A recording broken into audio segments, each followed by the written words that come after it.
చిన్ని దగ్గరకు కావేరి వస్తుంది. కావేరి రాగానే చిన్ని అయితే వాళ్ళ అమ్మ దగ్గరకు వెళ్ళి గట్టిగా పట్టుకుంటుంది. చిన్ని, ఏంటి చిన్ని ఇది? నువ్వు ఎక్కడికెందుకు వచ్చేసావు చిన్ని? మామయ్యను కాదని నువ్వు ఎక్కడ ఉండడం ఏంటి?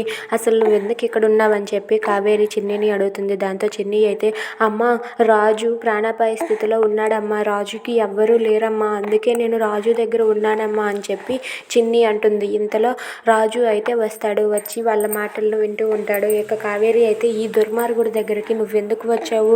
అసలు ఈ దుర్మార్గుడితో నీకు సంబంధం ఏంటి? వీడి దగ్గర నువ్వు ఉండడానికి వీల్లేదు అని చెప్పి అంటుంది. అది వినగానే చిన్ని అయితే, అదేంటమ్మా అలా అంటావు? రాజు నా నాన్న కదమ్మా, రాజును వదిలిపెట్టి నేను ఉండలేనమ్మా అని చెప్పి అంటుంది. అది వినగానే బాలరాజు చూసి అలా చూస్తూ ఉండిపోతాడు.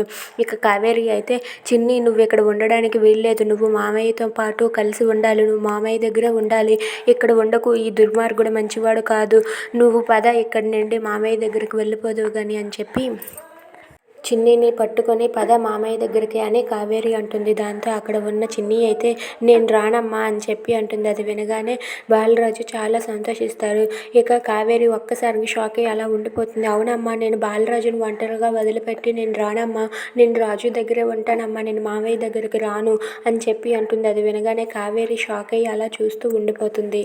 If you like this video, please like, share and subscribe. Thanks for watching.